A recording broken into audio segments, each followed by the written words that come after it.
What's up guys, in today's video we will be looking at KeyForge and Pokemon, and we will be looking at some of the differences, some of the similarities, and you may be wondering which one is better, what should I be looking for, should I play any of these games?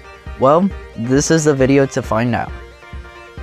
I enjoy both of these trading card games, TCGs, and I have spent a lot of time in both of these games.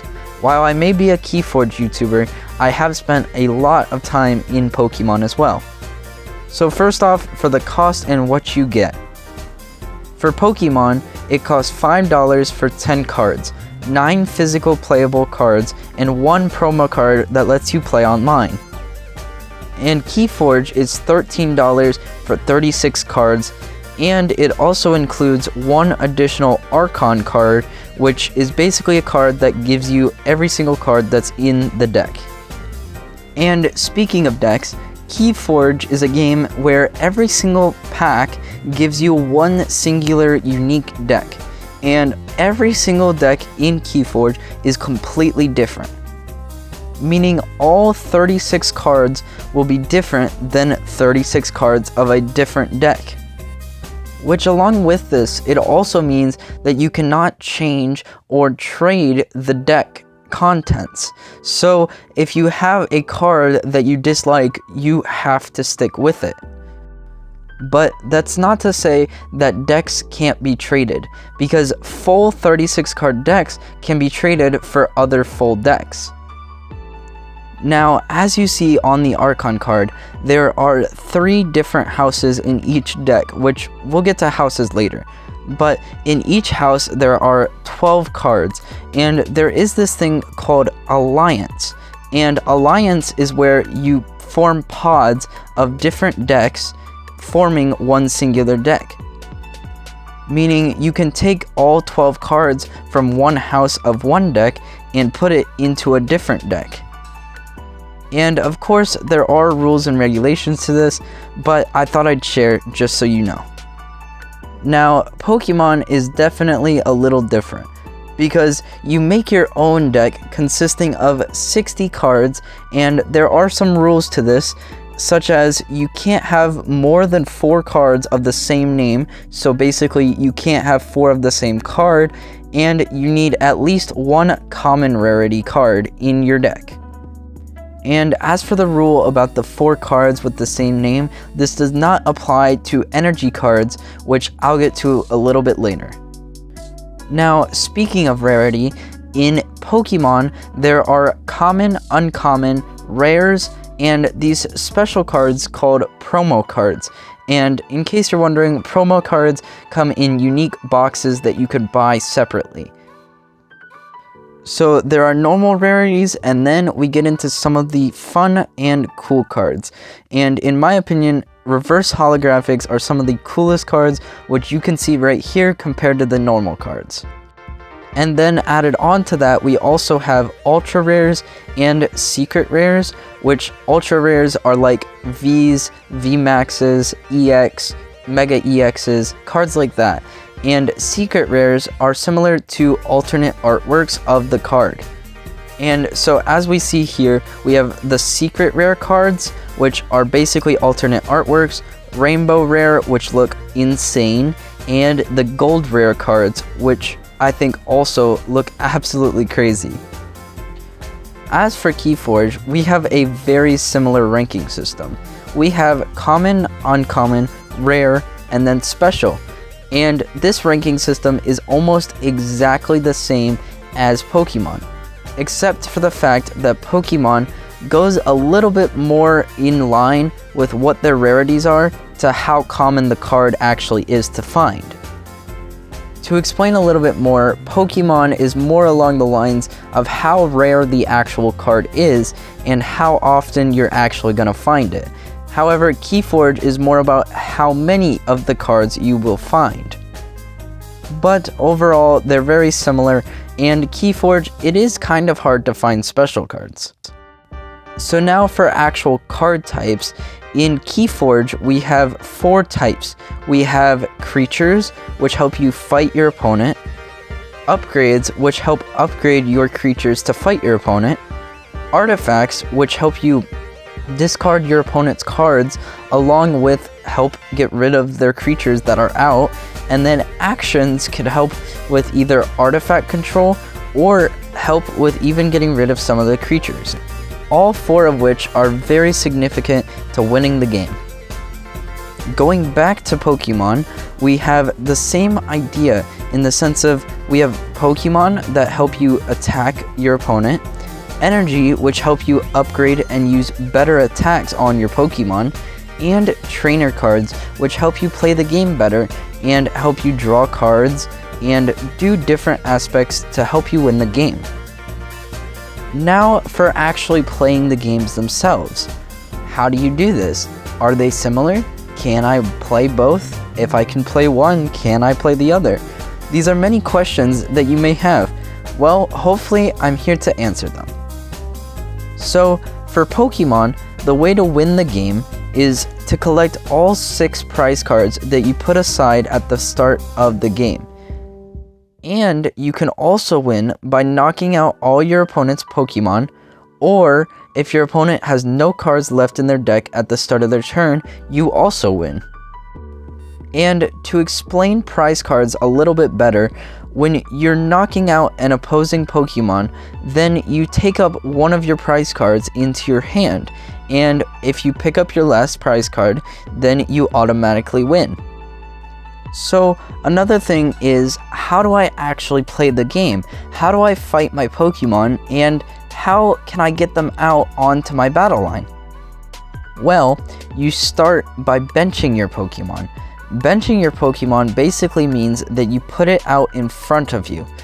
And then on your following turn, you can then put out a Pokemon into play.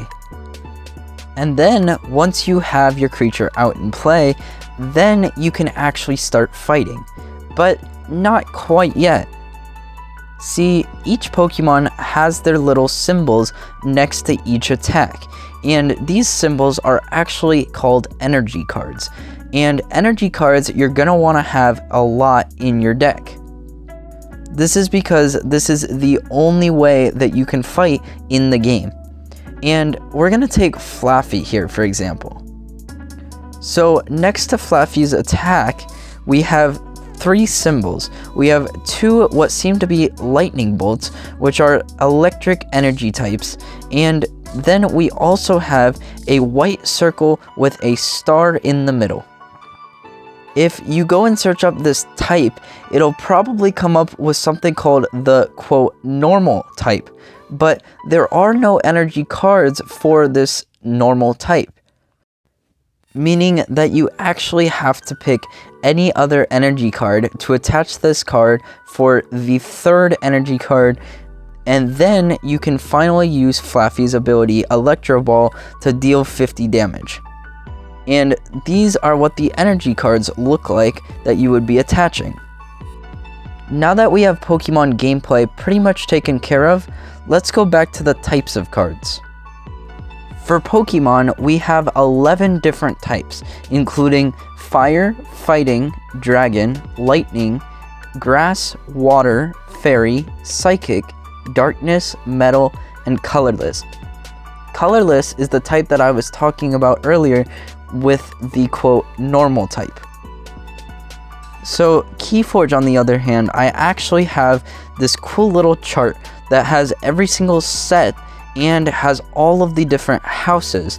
And in this case, the houses are what I'm considering the, quote, types, which we have Brobnar, Dis, Equidon, Geistoid, Logos, Mars, Sanctum, Saurian, Shadows, Star Alliance, Unfathomable, Untamed, and the pre-released, which hasn't been released yet, is Skyborn. And with this, I also want to bring up how KeyForge has a lot less sets, but it's also a newer game than Pokemon. So lastly, how do you play KeyForge? Well, KeyForge's win condition is that you have to forge 3 keys, and in order to forge a key, you must pay 6 Ember.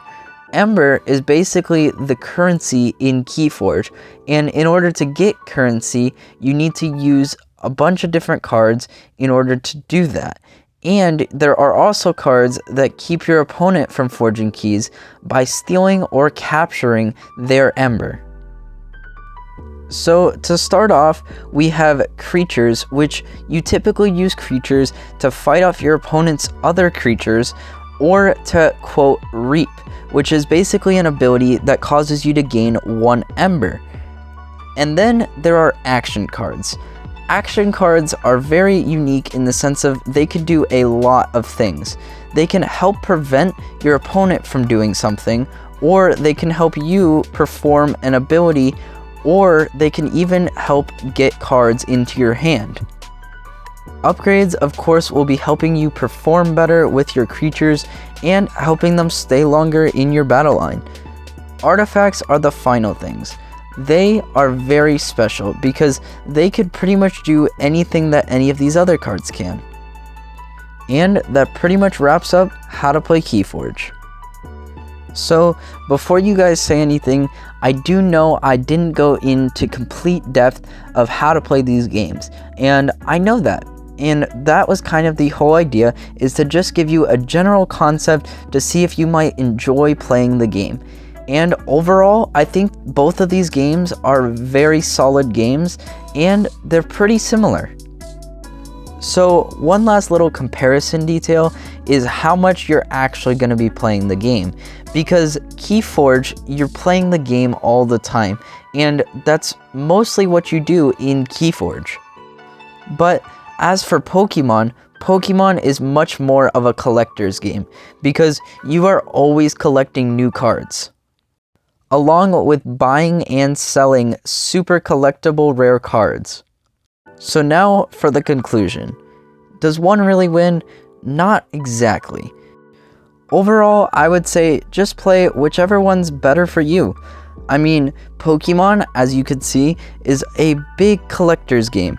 And no, this isn't my collection, it's just a picture I found off the internet.